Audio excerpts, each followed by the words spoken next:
What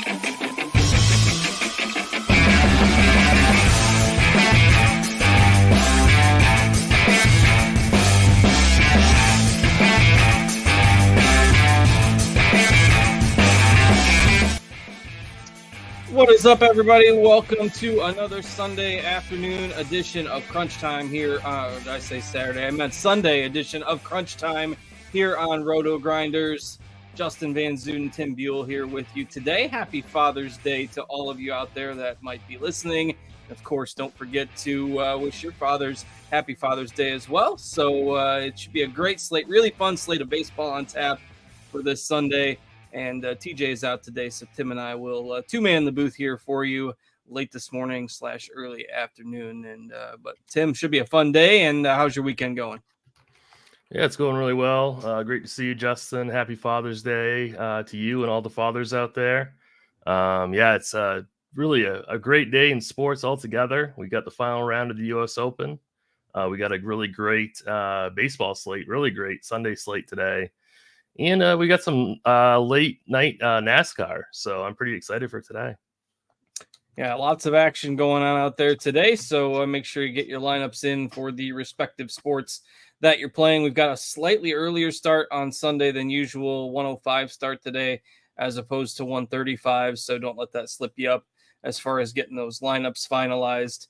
I am back thanks to, I think Taylor filled in with you guys last Sunday. Went to St. Louis for a week. So we had a nice action-packed week in St. Louis. We went to 5 Cardinals games, got to see Paul Skeens pitch against the Cardinals, and they managed to win 3 out of 5 that we went to. So that was, it's better than the alternative. We went to St. Louis soccer games, the first professional soccer game that I've been to. They've got an MLS team now. So the oldest son and I went to that. The youngest and mom didn't want to go watch the soccer. So we watched that. Unfortunately, it was a 0-0 tie, but it was still a pretty entertaining atmosphere. And then we went to see the Battlehawks in the UFL playoffs. That was just kind of on a whim. And the first game I've seen at the Dome in St. Louis in years, and it was like 35,000 there. So, wow. Yeah, if you look at not to get on a tangent here, but we got plenty of time. It's Sunday. The UFL attendance, like all the other teams averaged like, I think 9,000 fans per game, and St. Louis averaged like 34,000. And I'm not sure if it's just them trying to make a point, like, to middle finger to the NFL or whatever. But they're pretty passionate about their football there. And of course they lost, which is fine. It's not like I was a diehard fan or everything. Just wanted to go watch some football. But they lost, and now the championship, I believe, is today as well. And it's in St. Louis. Like, they had just picked St. Louis as the host site for the championship game. And so before the semifinals, the tickets for the championship were going for like $50-$60. And now, they're going for like $2 on the resale sites since St. Louis didn't make it to the. You got 2 teams that I think, are from like Texas and Alabama playing in St. Louis, which is a little bit strange. They don't have the pull that the NFL does. But anyway, 5 Cardinal games, a soccer game, Battlehawks game, and then a day to the water park, complete with a flat tire. We're in the middle of nowhere, which was a blast. And I'm not handy by any means, so that was not enjoyable, but it was a fun week. Good to get away for a little bit and recharged and ready to go for this baseball slate here today. And mentioned it should be a fun one. We've got 9 games on DraftKings. We've got 10 games on FanDuel there, including the Coors Field game over there.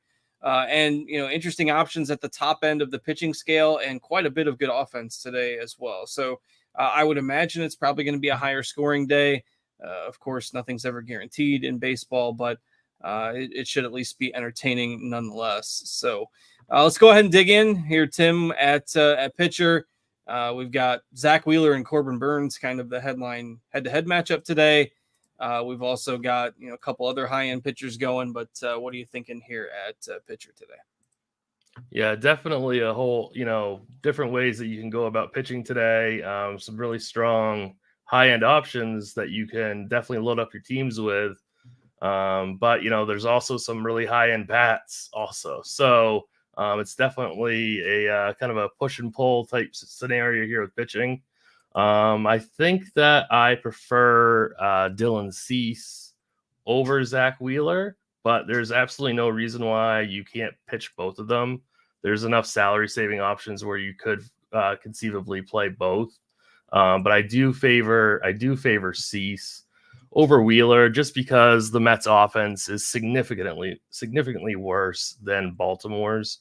So I'm going to be favoring Cease as my overall SB1 on DK.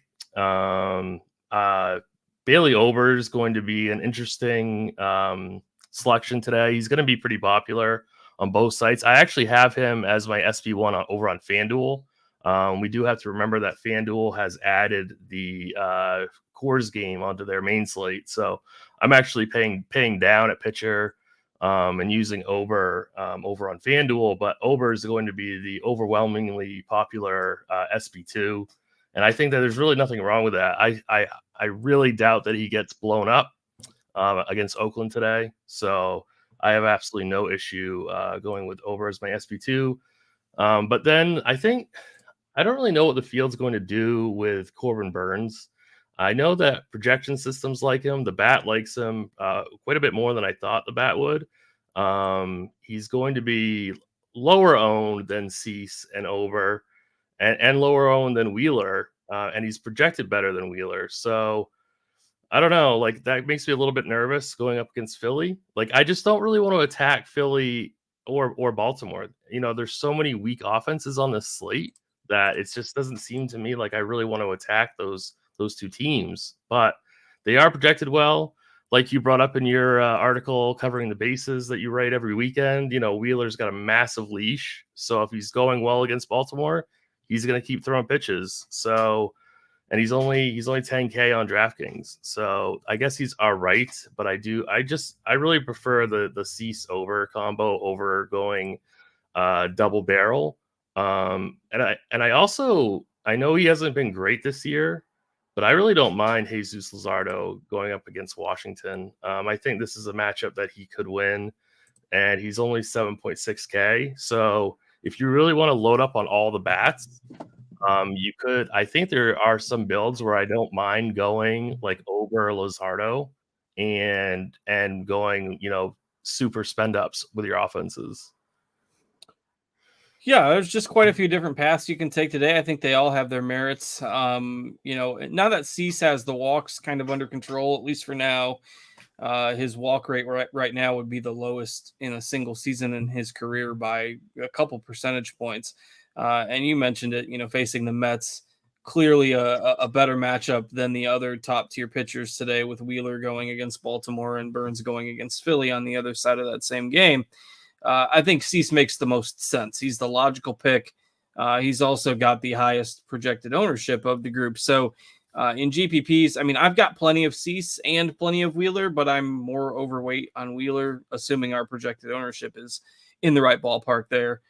Just because I think Philly's taken this as a statement game. I mean, there's been some blood in this series. They threw pitch high and tight to Gunnar Henderson yesterday that I'm surprised didn't clear the benches more than it, you know, caused a little bit of chirping. But it seems like a statement series, two good teams, opposite leagues. And Philly's obviously willing to let Wheeler throw a bunch of pitches regardless of matchups. So if he's going well, I think Wheeler has the ceiling today. Certainly doesn't have the same kind of matchup as Cease, but I agree with your take on, you know, I didn't notice until you mentioned it that the bat has Burns projected higher than Wheeler, actually by a couple points. Our RotoGrinders projections basically have them about even. That does worry me here, and I'm not going to throw Cardi under the bus because he's not here to defend the bat. But you know, Burns will, I think, almost assuredly come in below the other top arms in ownership, maybe ahead of Blanco. I'm not really interested in Blanco at all, but and Burns will be in my GPP pool as well, but just not the same level of exposure as Cease and Wheeler. And then you kind of went through the cheaper guys. Ober is going to be the chalk because, I mean, his advanced numbers are fine. He should be better than his 5 ERA would indicate. He's facing Oakland at home, big favorite. He makes all the sense. the wild cards, I think, are Luzardo, who you mentioned. And I mean, I even think you can throw either McGill or Mitchell Parker into that mix. Like this no-name guy for the Nationals struck out 13 Marlins in 6 innings yesterday. I mean, how bad are the Marlins? I got to be careful what I say here because the Cardinals play the Marlins next, so it's probably going to blow up in my face. But like Tim Anderson is slugging like 230, and he was hitting leadoff yesterday. He was 0 for 4 with 4 Ks. It's just it's a bad team. I'm not saying that Parker is anything special, but he's pretty cheap. I've got him at about like 12%, I think, in my GPP pool. I did 40 lineups today, something 30 or 40 lineups today. And I've got Luzardo kind of in that same range. Like I think those guys are fine. Barrios, I'm not really on, but you know, there's a whole lot of safe but limited upside in that range. I think I'd probably go maybe for McGill a little bit more if I'm chasing ceiling, but either way, you can go a little bit cheaper and, you know, probably get away with a reasonable performance. And that might be enough if you get one ace. You probably don't have to go all the way down to those guys on FanDuel. If you go down to Ober, I mean, you only need one pitcher there. So Ober would be different enough on FanDuel, I think, to make your lineup build fine. So, and I believe you mentioned you were doing that in some FanDuel lineups also. Anything else at pitcher? Yeah, pitcher's pretty weak when you go below Luzardo. So I really don't have any interest in guys like Montas or, you know, Sears, Maeda. Like all those guys for me, they would be exclude buttons for me, even in like a 150 setting. So I really don't have any interest in anyone under Luzardo. All right, we'll pivot to the bats here in just a second, but a couple of housekeeping items before we do that. First, if you want to chat with us, if you want to ask questions, obviously you can drop some stuff in the YouTube chat. There's only 2 of us on today with TJ being off, so the YouTube stuff might slip through the cracks a little bit more with just 2 of us and producer Devin monitoring things as well. But the best way, and what I'm keeping the closest eye on, is our Roto Grinders Discord, which you do not have to be a premium subscriber to access. You just have to be a Roto Grinders member, which is free. You go to rotogrinders.com/Discord, and we'll be in the live stream chat channel for that. So if you ask your questions in there, usually Sundays are a little quieter, so we can certainly get to those before the slate locks. So check that out in the live stream chat channel in our Discord. And then, also if you're interested in checking out all the good stuff we have to offer at Roto Grinders, there's never been a better time to sign up for Roto Grinders Premium. We've got NBA Finals, NHL Finals, PGA, US Opens going on today, MMA, there was just a card last night, MLB, WNBA projections we've even got now, and there's an option for whatever you're looking for. You can get a 6-month combo subscription at an exclusive price of $469.99, which is a savings of $250 over buying 6 individual months of combo premium. You can get your first month for $40 off for a limited time as well. And if you want a test run before you dip your toes in all the way, you can get a 3-day pass for $19.99. You can check the links in the description for more info, and Devin can probably throw that link in the chat as well. All right, so let's move to the bats for today. Mentioned that, pitching is solid. There's some decent options, but there's actually quite a few options with the bats today. It's basically, we're getting that time of year. The 3 of us were talking about it before the show. It's getting hot like everywhere. 90 degrees through a good part of the country. This is the time of year where the ball starts to fly a little bit. We've got the most wind sensitive park in the league. I don't know if you saw this, Tim, but on Friday, Patrick Wisdom hit a ball at 111 miles an hour and like a 38-degree launch angle, which had an expected batting average of 970. The Cardinals pitcher was asking for a new baseball from the home plate umpire without even watching it, and it landed like right on the warning track as a flyout. That's just what Wrigley Field can do when the wind's blowing in. We've seen 2 good pitchers duels there and a lot of home runs knocked down the last couple days. Well, today we've got the opposite. We've got 90 degrees plus. I live in Illinois. I can confirm it's really hot. The wind's blowing out at Wrigley today, and so we've got a 10.5, 11-run total at Wrigley. If you're on FanDuel, you've got the Coors Field game in there. We've got other high totals, the Twins, the Astros, the Brewers, a whole lot of teams with totals around 5 runs today. So finally, maybe this time of year where we'll start to see the ball fly a little bit, which I think people will welcome after all the pitching dominated games we've seen earlier in the year. So what do you like for stacks today? Yeah, I mean, obviously the Wrigley game is going to be extremely popular. I think the Cardinals are most likely going to be the most popular stack on the entire slate, at least on DraftKings. Probably very, very popular in FanDuel as well, despite having those Pirates on that slate. I mean, like you said, it's the most wind-sensitive park in all of baseball. I saw the line at 11, and then it slid down to 10.5, and I ended up betting that on DraftKings. I bet the over 10.5 at -112. I don't know if that number's still there or not, but I took it's that. 10.5. It went from 11 to 10.5 when the Cardinals lineup came out with Brandon Crawford in it. So Right. Is that the sole reason? Is that no, the sole reason, I Justin? don't think so. I think it moved before Okay. that. I'm gonna say that though. It sounds better. Yeah, I know. So yeah, I mean, both of these pitchers are super high contact pitchers. They're not going to strike out a lot of guys. So I mean, the ball is going to be put in play on both sides of this game. I mean, really, your game, you can easily game stack this game. I mean, this is such a good spot really for both of these offenses. But the ownership's going to be high. Let's face it. This is easily going to be the most popular game on the DraftKings slate. It's not even going to be close. So, this is your leverage spot right here. Like, do you want to be overweight this game or underweight this game? If I was playing 150, I'd be leaning on overweight because I just think this is a really bad setup for both of these pitchers. So, think what you want about these two offenses. These are two really, really high contact pitchers. The top halves of these lineups are pretty strong also. Yeah, and I think that's the key, right? If this was if you had like a power pitcher with strikeout, if like Sonny Gray was pitching for the Cardinals today, or even if you had like Assad or somebody like that for the Cubs, or Imanaga who pitched yesterday, those are times where I think you can go underweight on these games just because they can get plenty of swing and miss. But Michaelis doesn't strike a whole lot of guys out. He took a no-hitter into the 7th the other day, that game we were at where he was pitching against Skeens. Michaelis actually took a no-hitter into the 7th inning.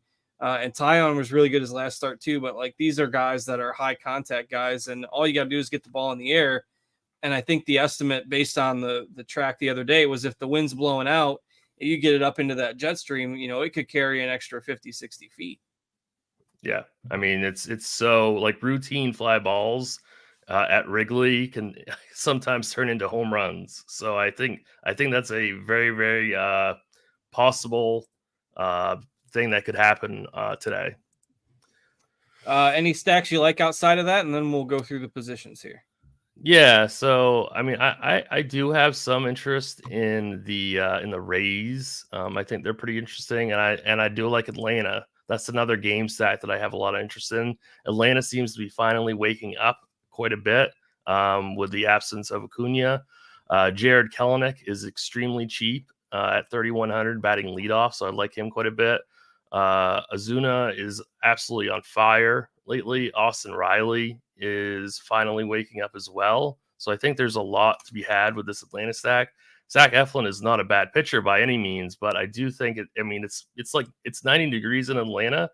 That team is a really, really strong team. So they're not going to show up with a lot of ownership because they're pretty hard to fit. They're pretty expensive. So it's pretty hard to go double aces with Atlanta. So you're going to have to make some kind of compromise with your pitching and maybe do that Luzardo overbuild with an Atlanta stack. That's going to take you away from a ton of ownership. I still think it has some upside as well. So I like that kind of build quite a bit. Brandon Lau, Isaac Paredes, Randy Arozarena, Josh Lowe for the Rays. I like that stack quite a bit. I don't think they're going to come in with much ownership at all. And then one other team that I wanted to mention was the Astros. I think that they're a really strong spot today. I think they're going to come in very low owned. I like their stack quite a bit. And then I was running some sims just now, and we're getting to a lot of reds also. So the reds are a really, really strong stack. I think they do carry maybe a little bit of pinch hit risk, but if you kind of just pay attention to who you're stacking, I do like the reds a lot. Yeah, and the Reds and the Brewers, two of the top teams in the league in stolen bases, and that's kind of a forgotten part of DFS upside. Like the Reds and the Brewers and the Nationals are the only teams with more than 100 steals this year. Nobody else is over 80 as a team. So, and the Giants only have like 23. So, you get those extra points for steals, and that kind of adds to the upside of the stacks of those teams as well. All right, let's go through the positions, and then we'll get to questions. The Discord is pretty quiet, so again, you want to get your questions in there. We'll get to those here. We've got 20 minutes until lock. We'll take 10 minutes or so to go through the positions quickly, and then we'll get to those questions in the last 5 or 10 minutes. All right, let's go to catcher today, Tim, and it's a lot of guys getting days off today. There is not a lot of high-end options at the catcher position, at least in good matchups, maybe other than William Contreras. What do you like there today? Is it a safe spot? Yeah, I mean, catcher is not a very strong position today. I think it's definitely a save spot. It's definitely, just somebody, in your stack. I don't mind Travis d'Arnaud, 3,800 against Eflin. I think that's a decent price tag for his type of power. Yonder Diaz at 39. I think he's a really, really strong play. Alejandro Kirk at 3K, I like quite a bit. And then I think Ryan Jeffers would make for a really strong one-off. I think the Twins against Sears are a decent stack as well that we did not mention. So I don't mind Ryan Jeffers at 4,400. But all in all, not a good position really at all. So this is definitely a only in stacks type position, in my opinion. Yeah, not a whole lot individually. I do like William Contreras, but I don't think you need to prioritize spending up for him unless you're doing a Milwaukee stack. d'Arnaud, I think, is okay, but otherwise, I think just individually, Jeffers and Diaz certainly make the most sense. All right, we'll save some time there. Let's go to first base. What do you like over there? Yeah, so it's looking like it's going to be Paul Goldschmidt as the chalkiest first baseman on the slate, which, I'm sure that makes you nervous. Definitely makes me nervous.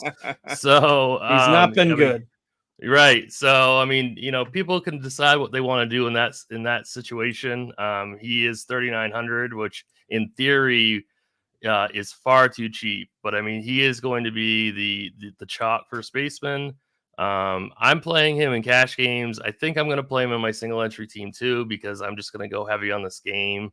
But I'm not crazy about it. It's definitely not exactly, something that I'm that excited about.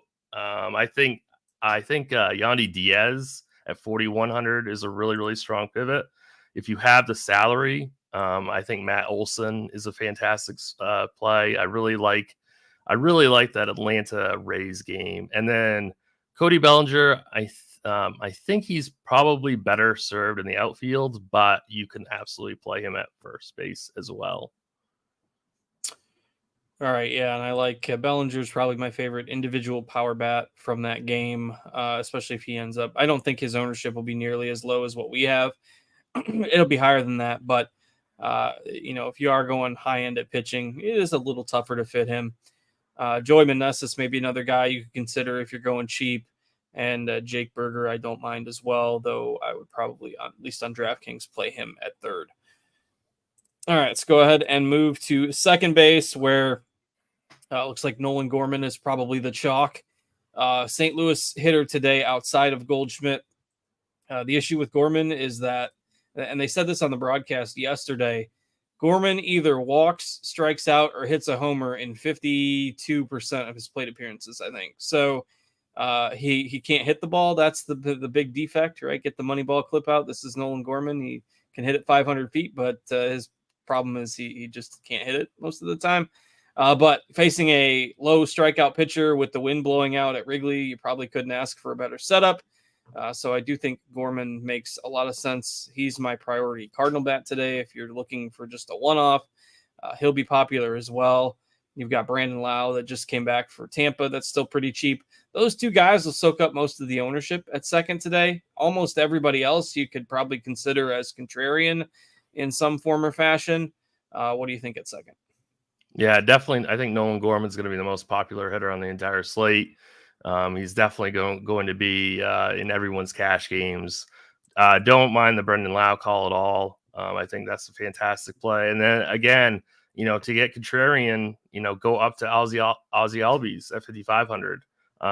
Really don't mind that as just like as a one-off or part of like a Atlanta 3-man stack. Have no issue with that. Have no issue with Schneider either, going up against Lively at 4,400. Lively has been okay, but he's really not. I mean, he's just a journeyman pitcher. He's really not somebody that we need to shy away from. So I don't mind getting to Schneider. I don't mind getting to Horowitz either, batting leadoff for Toronto. So really, I think a couple of these Toronto bats would be interesting in GPPs. Bryce Terang batting leadoff against Montas, I think is a decent pivot as well. But really, I mean, it's if you don't play Gorman or Lau at second, you're going to be very different. Yeah, for sure. So you can let game theory decide there. I think you probably play Gorman in cash games today, given the matchup. One of the rare times that he'll be like a cash game guy because of how boomer bust he is. But with the matchup and the weather conditions, that makes sense today. Let's go ahead and move to third. Not the strongest position on the board. What do you like there today? Yeah, so Christopher Morale is 4,600. We only have him at less than 9%. I think he's going to be higher than that. I'm pretty sure, but maybe I'm wrong. We currently have Arenado higher owned than him, and we have Paredes and Berger as the two highest owned third baseman. I kind of think it's going to be the Wrigley guys are going to be the highest owned third baseman, but I could be wrong. I hope I'm wrong because I currently have Christopher Morel on my team, so he's clearly the top option. Royce Lewis at 6,200. I don't know how many people are going to click his name, even though he hits a home run pretty much every single game. So I think he would be a really good GPP pivot. Same thing with Austin Riley. He seems to finally have got things together. And then Hamir Candelario at 4,300, batting third against Colin Ray. Colin Ray really struggles against lefties, so I don't mind getting to some of these lefties against Ray. So I think Candelario is going to be a really good GPP play. Yeah, I remember when Royce Lewis first came up last year and he hit like 8 grand slams in a week or something like that. It seemed like it obviously wasn't that many, but dude was crushing. I think he hit 5 grand slams last year. It's pretty wild. Most guys would kill for that in a career, let alone one season. And he hasn't slowed down since he's come back this year. So pretty special hitter there in the middle of that Twins lineup. I don't have too much to add at third base. Riley is going to profile a little better on FanDuel still, where his price is there, like the Candelario call. And again, I'm kind of in on the Reds as the sneakier team that I like the most away from the Wrigley game. And not that you can't play Arenado or Morel. Certainly they're fine. But third base is a little bit more wide open. All right, let's move to shortstop, where there are some higher end plays here. A good mix of higher end plays and value options. As I hit the projected ownership button and see the Brandon Crawford that I just kind of mocked as the second highest projected owned shortstop on DraftKings today, which is what year is this? But anyway, what do you like at short today? Yeah, I was kind of surprised to see Ellie De La Cruz getting this much ownership. I thought he'd be a little bit lower owned, but I think he's just absolutely fantastic. If he gets on base, he's going to steal first, second, and third base, and maybe even steal home. Who knows? So Ellie De La Cruz is definitely the top option if you can afford him. I would say my next favorite would definitely be Mason Wynn at 3,700, batting leadoff against Tyon in that card stack. I really don't mind that at all. I don't know what to do about Brandon Crawford, 2,200. I think if you're playing a Cardinals stack, that's completely fine. But I'm not really that excited about playing Brandon Crawford. And then I think, we have Carlos Correa tagged. Again, that Twins lineup against Sears, I think, is really, really interesting. And then Dansby Swanson might get lost in the shuffle a little bit, batting 8th. We have him under right around 5% owned right now. I think this bottom part of this Cubs lineup is pretty interesting for large field GPPs. Yeah, I mean, it's certainly you can take the bottom of those orders, and not that I'm excited about playing Crawford either, but he is 2,200 on DraftKings, so I get it. If he's that highly owned, though, I'm not going to be that overweight on Crawford, even though I like that game that much. They have been kind of pinch hitting for him as well later in games, which we could certainly see that again today too. So I think Wynn is preferably my Cardinal to play at that position. I mean, it's not like he's that expensive, 3,700 on DK, in that 3K range on FanDuel. And, if you look at the line drive leaders in the major leagues, I know Wynn is up there with, some of the guys from the Dodgers as some of the best, line drive hitters in the league. So take Wynn, pay the little extra to get to him instead of Crawford at short today. All right, let's go ahead and move to the outfield, and then we'll get to your questions. I see we have a few of them in the Discord. So we'll get to those here right when we get through outfield. And one quick reminder, if you missed it, mention the RG Premium subscription, the deal earlier. Check the link in the description for more info on that. And if you are a premium subscriber, you can now use the RotoGrinders DraftKings Pick 6 browser extension on Firefox to get the premium props and pick'em projections overlaid on screen. You can quickly and easily find the lines with the best value and make the expert picks all in one place. So you can download that for Firefox. Pretty cool extension. A lot of those extensions that we have are pretty slick. So check that out if you have premium access at RotoGrinders. All right, Tim, what do you like in the outfield today? Yeah, so if Cody Bellinger is really going to be 5% owned, which is what we have him projected as, he's absolutely probably my favorite play in the entire slate. So definitely you can afford him. There's enough value that you can pay for 5,600 for him. So yeah, definitely love Bellinger. Alec Burleson is probably has to be in your cash game lineup at 3,600 for those Cardinals. Donovan for 3,400 is definitely cash game viable. I mean, that Cardinal stack is just so cheap. So it's going to be hard not to get to a couple of those guys. And then Byron Buxton at 4K, really strong play, I think. Jared Kelenic, 3,100. Absolutely love him. Played him yesterday, and that paid off really well. Yordan Alvarez, 5,400 going up against Maeda. I still prefer Bellinger way more than Alvarez, despite Alvarez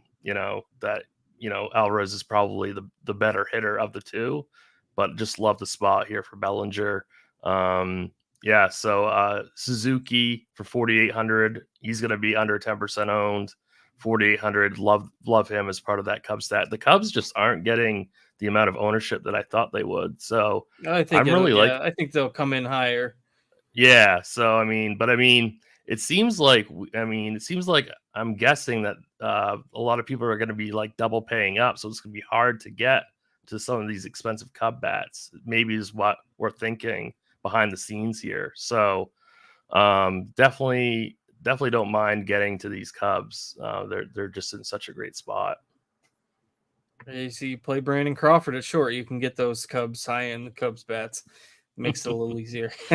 All right, let's get to some questions here. We got a few in the Discord. Want to make sure we get to those before lineups lock. So Razzle Dazzles is asking the best utility play on FanDuel, single entry at 3,500 or less. So let's check that out here. I can't remember how much O'Neal Cruz is. I think he's right around that price point. I think he's 30. He's 38. So 3,500 or less, you'd have Candelario, Ozzy Albies, CJ Abrams, Ian Happ. Let's see, Schneider. Well, it's Morel if you don't already have him. Yeah, Bellinger's 3,300. So definitely one of those Cubs guys for sure. And we didn't talk as much about, the Colorado-Pittsburgh game. Obviously, it's not on the DraftKings slate, but Pittsburgh's projected for over 6 runs against Dakota Hudson, low walk. or high walk, low strikeout guy, you can certainly play O'Neal Cruz, McCutchen. Nick Gonzalez has been raking for the Pirates lately as well. Crazy Coop asking thoughts on an Astro stack on FanDuel. I do believe you mentioned them as well. Yeah, I don't mind them at all. I think they're going to go really low on today, so I don't mind that at all. Yeah, and so Steve Oj asked after, what pitcher would you rather sneak into your lineup as a cheaper guy on DraftKings, Maeda or Colin Ray? I don't love either guy. Neither one. If I'm going to the bottom of the barrel, and it's not even really bottom of the barrel today, but like, hang on, I got to flip back to DraftKings because I flipped to FanDuel for that question. Yeah, so Luzardo is only 76 on DraftKings. Tyler McGill is 78. I know the other guys are cheaper, but like Waldrop, the rookie for the Braves, I would even play him before I played Colin Ray or Maeda at this point. I wouldn't. Honestly, I just don't think I'd go below Luzardo. Yeah. All right, Carolina guys asking for our single entry favorite stacks on both sites. Single entry, I mean, if the Cubs are that low owned, I think they're the answer. Yep. I don't think they're going to be that low, but clearly the Cardinals are going to be a little more popular simply because of the salaries. Not that I'm certainly not by any means saying that the Cardinals are a good offense, but with the circumstances today and the wind blowing out and the fact that they're cheaper, that's why they're going to have more ownership than the Cubs. But I mean, the Cubs are favored in the game as well.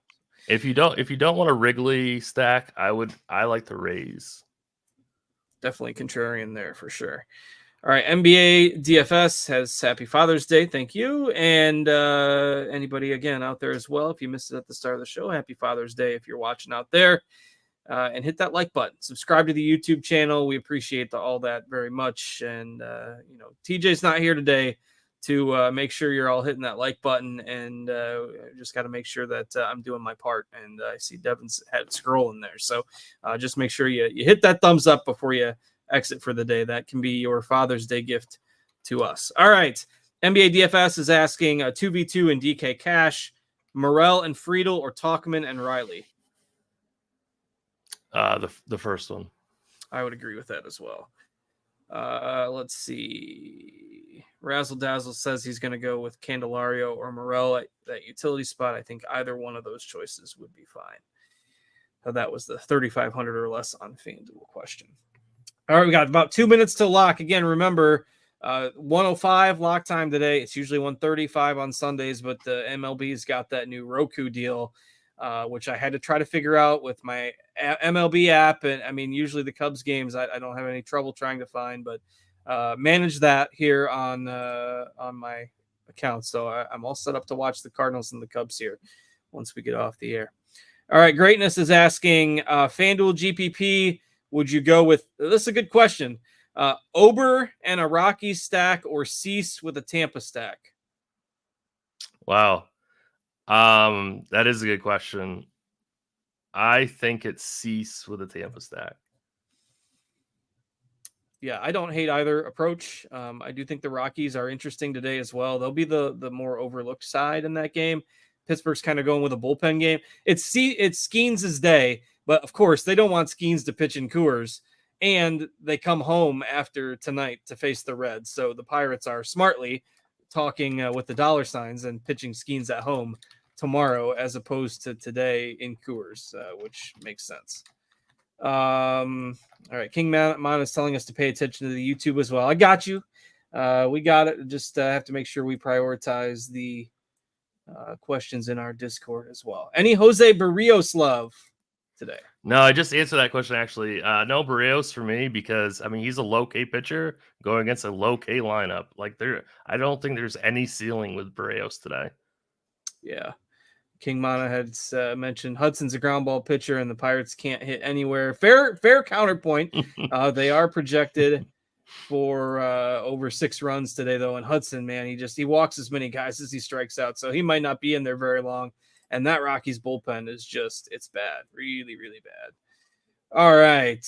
Home run calls today. Byron Underwood says he's going with Ozuna, Gorman, Morel, Alvarez, and O'Neal Cruz. Big old group. And if you were, I'm not a big home run bettor myself. I know TJ would be throwing him out if he was here. I'm not a big home run bettor myself.